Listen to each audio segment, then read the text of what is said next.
Hello everyone. तो कैसे हैं आप लोग। तो चलिए स्टार्ट करते हैं और आगे बढ़ते हैं सेम टॉपिक रिफ्रैक्शन में। तो अपन ने अभी तक रिफ्रैक्शन की जो बेसिक बेसिक चीज़ें थी उसके बारे में डिस्कस कर चुके हैं। अपन स्नेल्स लॉ और उस पर बेस्ड क्वेश्चंस के बारे में अपन चर्चा कर चुके हैं। तो अब आगे बढ़ते हैं। तो नोट दे के लिख सकते हैं। एक छोटा सा पॉइंट है, छोटा सा पॉइंट डेरिवेशन के फॉर्म में बता रहा हूँ।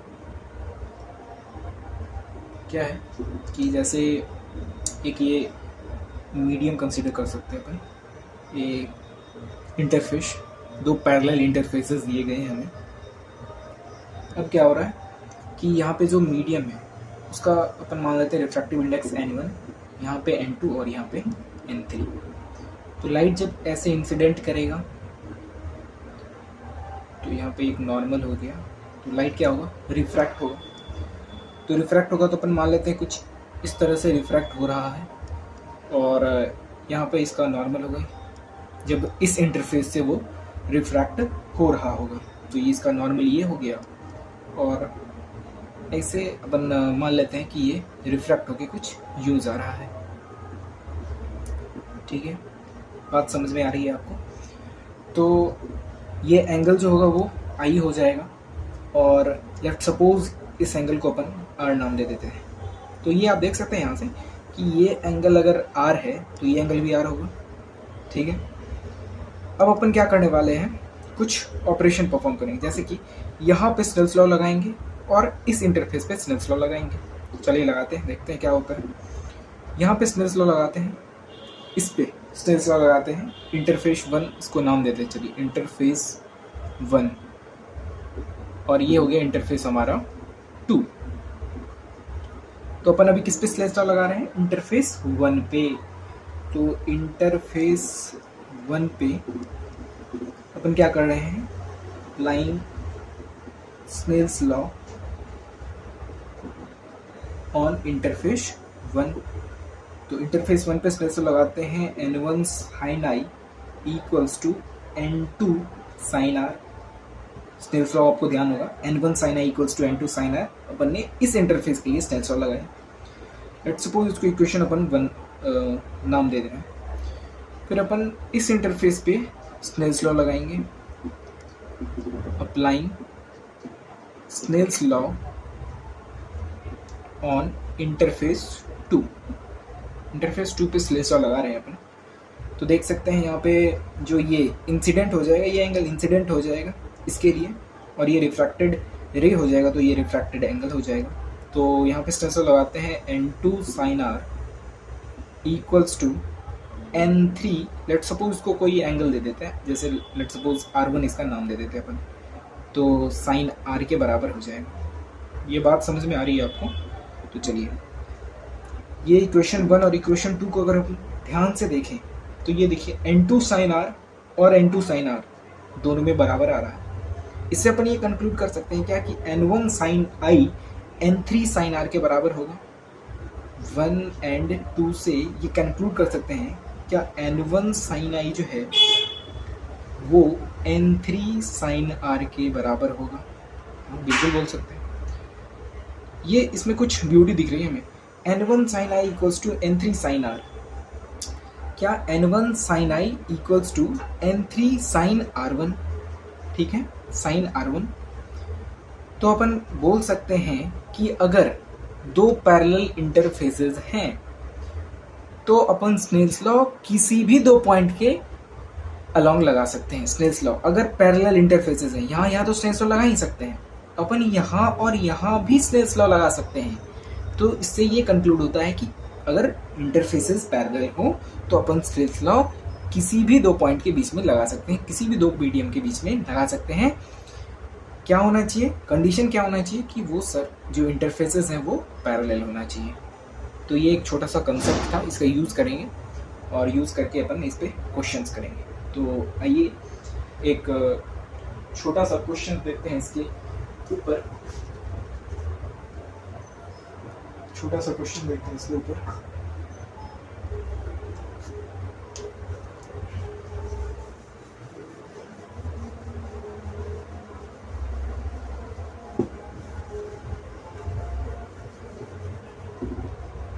क्वेश्चन देखते हैं। क्वेश्चन कुछ यूँ है, इस पे इसी में एक और कंसेप्ट आ जाएगा, इंक्लूड हो जाएगा, लेटरल शिफ्ट वाला। तो इसमें जब मैं ये क्वेश्चन बताऊंगा तो उसमें लेटरल शिफ्ट वगैरह भी डिस्कस कर लेंगे अपन, डेविएशन वगैरह। ये एक स्लैब है, रेक्टेंगुलर स्लैब है, ठीक है। यहाँ से लाइट इंसिडेंट हो रहा है। लेट सपोज ये जो है इसका जो इंसिडेंस एंगल है वो थीटा दे रखा है अपने को। इसलिए ये रिफ्रैक्ट होगा, रिफ्रैक्ट होके कुछ यूँ जाएगा, ठीक है। और ये डिस्टेंस जो है वो अपने को टी दे रखा है। ये विड्थ ऑफ द स्लैब जो है वो अपने को टी दे रखा है। यहाँ पे एयर है और यहाँ पे भी एयर है। नहीं कुछ माने, नहीं कुछ दे तो अपन एयर एज्यूम करके चलेंगे। पहला पार्ट में पूछ रहा है हमसे कि डेविएशन पूछ रहा है। Find the deviation suffered by the रे। रे जो है अपने ओरिजिनल पाथ से कितना डेविएट हुआ, फर्स्ट पार्ट में वो पूछा जा रहा है। और सेकेंड पार्ट में अपने से पूछा जा रहा है lateral shift of emergent ray. Emergent ray with respect to incident ray. अब ये एमर्जेंट रे क्या होता है? यही होता है बेसिकली, ये जो रे आ रही है ना इधर, ये जो रे आ गई इधर, इस रे को बोला जाता है एमर्जेंट रे। ये इंसिडेंट रे, ये रिफ्रैक्टेड रे, और इस रे को बोला जाता है बेसिकली एमर्जेंट रे। तो lateral shift of emergent ray with respect to incident ray. सबसे पहले तो मैं आपको लेटरल शिफ्ट का मीनिंग बता दे रहा हूँ कि ये जैसे ओरिजिनल पाथ था ये लाइट का, तो लाइट कुछ कैसा आता है, यूँ आता लाइट। अगर कोई डेविएशन नहीं होता लाइट के ओरिजिनल पाथ से तो लाइट कुछ यूँ आता। और जितना डेविएट हुआ लाइट, मतलब जितना लाइट अपने ओरिजिनल पाथ से ये हुआ, पर इसी को बोलते हैं लेटरल शिफ्ट, ठीक है। अपने को वही निकालना है, डिस्टेंस निकालना है बेसिकली। ये वाला डिस्टेंस जो अपने को निकालना है कि ये लेटरल शिफ्ट कितना है, डेविएशन कितना है। तो डेविएशन तो सीधा दिख रहा है हमें, डेविएशन 0 हो जाएगा। कैसे भाई? ये देखो, ये वाला जो इंसिडेंट रे है और ये जो एमर्जेंट रे है, इस दोनों के बीच का अगर एंगल देखें तो कितना होगा? 0 डिग्री होगा। कोई डेविएशन ही नहीं है, तो डेविएशन तो अपने यहाँ से 0 डिग्री कंक्लूड कर सकते हैं। आइए दूसरा पार्ट, थोड़ा सा दिमाग लगाना पड़ेगा दूसरे पार्ट में, तो लगाते हैं। ये इसका रिफ्रैक्टिव इंडेक्स म्यू दे दिया है, तो कैसे करेंगे इसमें? बहुत ही आसान है कि ये एंगल जो है ये अपन निकाल सकते हैं स्नेल्स लॉ से। क्या है ये? रिफ्रैक्टेड एंगल है, तो स्नेल्स लॉ लगाएंगे और रिफ्रैक्टेड एंगल आ जाएगा। तो स्नेल्स लॉ लगाते हैं और ये एंगल पता करते हैं। जैसे ही ये एंगल मिलेगा तो अपने को ये वाली लेंथ मिल जाएगी, और अगर ये वाली लेंथ अपने को पता चल गई तो अपन ये लेंथ आसानी से निकाल सकते हैं, ठीक है। तो चलिए पहले ये एंगल अपन डिटरमाइन करते हैं बाय यूजिंग स्नेल्स लॉ। तो यहाँ पे म्यू को 1 मानते हुए sine theta equals to mu, यहाँ पे आर मान लेते हैं अपन, म्यू साइन आर। तो यहाँ से जो ये साइन आर की वैल्यू आएगी वो कितना आएगा? साइन थीटा बाय म्यू के बराबर आ रहा होगा, ठीक है। साइन थीटा बाय म्यू के बराबर आ रहा होगा। या ऐसा क्यों करना, इसमें क्या करते हैं ना अपन,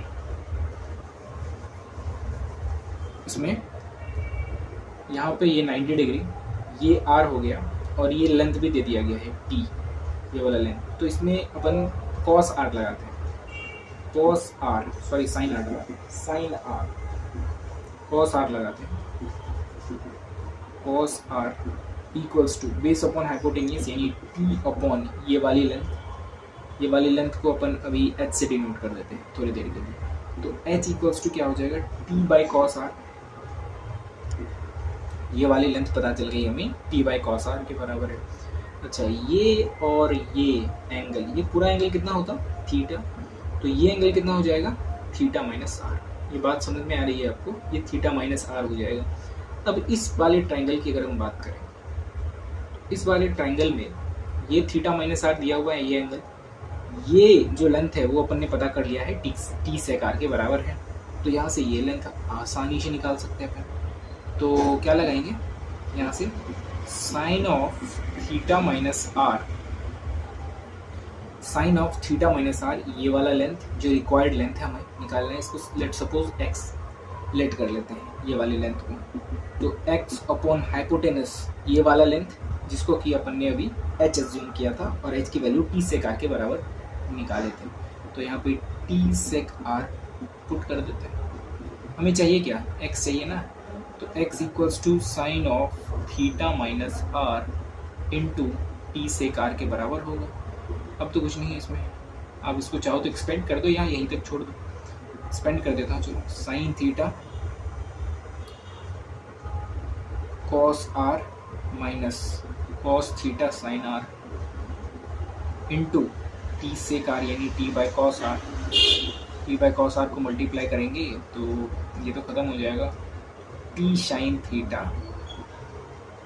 है ना, t sine theta minus t cos theta tan are.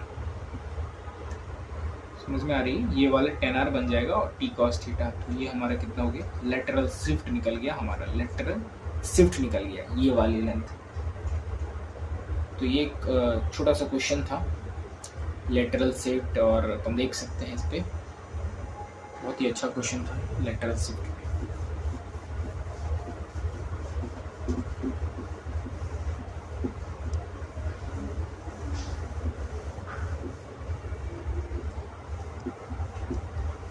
आइए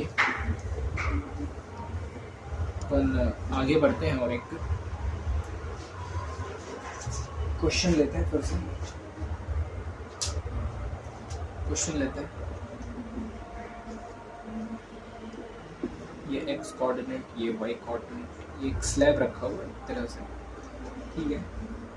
अब स्लैब जब रखा हुआ है यहाँ पे, तो इसके हर एक, ये मान लेते हैं ये पैरेलल पैरेलल पैरेलल बहुत सारे इससे बना हुआ होगा, पैरेलल स्लैब से बना हुआ होगा, छोटे छोटे पैरेलल एलिमेंट्स वाले स्लैब से बना हुआ होगा। तो सबके लिए म्यू का फंक्शन दिया हुआ है, जैसे जैसे ये डिस्टेंस भरेगा या घटेगा उसके अकॉर्डिंग म्यू का हमारे पास फंक्शन दिया हुआ है 1 plus x to the power 1/4। ये म्यू का फंक्शन दिया हुआ है कि यहाँ पे अलग होगा म्यू की वैल्यू, यहाँ पे अलग, यहाँ पे अलग, मतलब इसके लिए अलग अलग म्यू की वैल्यू होगी जैसे जैसे एक्स को बढ़ाएंगे या घटाएंगे। अब क्या करते हैं ना कि यहाँ से एक लाइट इंसिडेंट कर अप्रॉक्सीमेटली 90 डिग्री एंगल बनाते हुए एक लाइट को इंसिडेंट किया जाता है यहाँ से। बहुत ही सुंदर सवाल है, ऑब्वियसली एक्स पॉजिटिव हो यहाँ पे, तो बहुत ही सुंदर सवाल है। इसमें पूछा क्या जा रहा है कि जैसे जैसे लाइट इस स्लैब में जाएगी तो उसका ट्रेजेक्टरी बताना है। क्वेश्चन समझ में आया, क्वेश्चन बता रहा है, क्वेश्चन जो हमारे हमसे पूछ रहा है वो पूछ रहा है फाइंड ट्रेजेक्टरी ऑफ लाइट रे इन द मीडियम। तो आइए सॉल्व करते हैं इसे, बहुत ही अच्छा क्वेश्चन है, एकदम तसल्ली से सुनेंगे समझ में आएगा आपको। ट्रेजेक्टरी ऑफ लाइट रे इन द मीडियम, तो सॉल्व करते हैं इसे। बहुत ही आसान है, आसान क्या कॉन्सेप्चुअल बेस्ड है, आपकी कंसेप्ट बेसिक्स अगर क्लियर है तो आपको ये क्वेश्चन आसानी से हो जाएगा। तो हर एक जगह म्यू की वैल्यू तो सेम है, तो अपन डायरेक्ट सेंस तो लगा नहीं सकते, तो क्या करेंगे अपन एक छोटा सा पैरेलल जो इंटरफेस है वो अज्यूम कर लेंगे एक्स डिस्टेंस पे जाके। अपन एक्स डिस्टेंस पे गए, एक छोटा सा स्लैब अपन ने एज्यूम कर लिया और ऐसे ही अपन ने एक ऐसे ही एयर डायग्राम बना दिया कि ये उसकी लाइट की ट्रेजेक्टरी है। तो यहाँ से अगर नॉर्मल होगा तो ये थीटा एंगल होगा, और ये जो है ये कुछ ऐसा, इसका स्लोप हो जाएगा ये वाला जो कि थीटा के बराबर ही होगा। ये क्या हो जाएगा, स्लोप हो जाएगा ऑब्वियसली। अब स्लोप हो जाएगा, यहाँ से आप एक बात निकाल सकते हैं, स्लोप जो है वो किसके बराबर होगा, dy बाई डी एक्स के, और dy बाई डी एक्स क्या होता है, टेन थीटा। टेन थीटा क्या होता है, sine theta by cos theta. तो ये तो बात अलग रही। अगर अपन को कहीं से साइन थीटा की वैल्यू पता चल जाए तो अपन टेन थीटा की वैल्यू निकाल लेंगे, और टेन थीटा की वैल्यू निकाल लेंगे तो dy बाई डी एक्स से अपन एक फंक्शन जनरेट कर सकते हैं जिससे कि अपन उस लाइट रे की ट्रेजेक्टरी पता कर सकते हैं। तो हमारा जो मेन टारगेट है वो साइन थीटा। अरे भाई साइन थीटा तो आराम से निकल जाएगा, यहाँ पे अपन ने भी सीखा था कि किसी भी जो पैरेलल होता है इंटरफेस, तो किसी भी दो पॉइंट के बीच में स्नेल्स लॉ लगा सकते हैं, और स्नेल्स लॉ जैसे लगाएंगे तो यहाँ से साइन थीटा की वैल्यू अपने आप आ जाएगी। तो आइए लगाते हैं, इस पॉइंट और इस पॉइंट के बीच में स्नेल्स लॉ लगाते हैं। साइन 90 डिग्री इक्वल्स टू, यहाँ पे कुछ नहीं दे रखा है म्यू, मतलब रिफ्रैक्टिव इंडेक्स, तो म्यू अज्यूम कर लेते हैं, म्यू साइन थीटा से साइन 91 हो जाएगा। तो म्यू की जो वैल्यू है वो किसके बराबर हो जाएगी, 1 साइन थीटा के। ठीक है, 1 साइन थीटा के बराबर हो जाएगी किसकी वैल्यू, म्यू की वैल्यू 1 साइन थीटा के बराबर। या फिर अपन साइन थीटा को क्या लिख सकते हैं, 1 म्यू। तो हमारा जो टारगेट था साइन थीटा निकालना वो अपन ने निकाल चुके हैं। यहाँ पे साइन थीटा होता है परपेंडिकुलर अपॉन हाइपोटेनस, तो यहाँ से टेन थीटा निकाल सकते हैं। बेस क्या हो जाएगा यहाँ से, बेस बेस बेस बेस क्या हो जाएगा, root over mu square minus 1। तो टेन थीटा क्या हो जाएगा, परपेंडिकुलर बाय बेस यानी 1 upon root over mu square minus 1। यहाँ तक हो आपको समझ में आ रहा होगा। टेन थीटा निकाल चुके अपन, टेन थीटा को यहाँ पे पुट करेंगे, d y by d x करेंगे, तो वहाँ पे y as a function of x आ रहा होगा हमें। तो आइए देखते हैं आगे। टेन थीटा अपन निकाल चुके हैं, उसको यहाँ पे रखते हैं, 1 upon root over mu square minus 1। Mu की वैल्यू दी हुई, mu as a function of x, तो वहाँ पे पुट करेंगे, म्यू की वैल्यू उसका स्क्वायर करेंगे तो 1 plus x to the power 1/4 minus 1, 1 से 1 गया, तो ये क्या आ रहा है, 1 अपॉन एक्स की पावर 1/8। अब क्या है, d y equals to 1 upon x की पावर 1/8 डी एक्स लिख सकते हैं। इंटीग्रेट कर देंगे दोनों तरफ, ये तो पता ही होगा ना, इंटीग्रेट कर देंगे तो जब x 0 होगा, जब x 0 होगा तो y भी 0 होगा। तो किसी जनरल x पे ले जाते हैं इसको अपन, और वहाँ से y की वैल्यू पुट करते हैं, तो उसमें एक रिलेशन आ जाएगा। यहाँ से y की वैल्यू आप निकालना, y की वैल्यू इंटीग्रेशन तो आता ही होगा, इंटीग्रेशन करके y की जो वैल्यू आएगी वो आ जाएगी 8/7 x की power 7/8। This is what we call as the trajectory of light ray in this medium. तो लाइट जो ट्रेजेक्ट्री, जिस ट्रेजेक्ट्री से जा रहा होगा उसका इक्वेशन क्या हो जाएगा, y इक्वल्स टू 8/7 x की पावर 7/8। ये बेहद एक बहुत ही कंसेप्चुअल क्वेश्चन था। आई होप आपको समझ में आया होगा, बहुत ही अच्छा क्वेश्चन है और मैंने बहुत ही तसल्ली से आपको समझाया है और आपको समझ में भी आया होगा। तो ये अपन क्वेश्चन की बात की है, तो आज के लिए बस इतना ही। Thank you.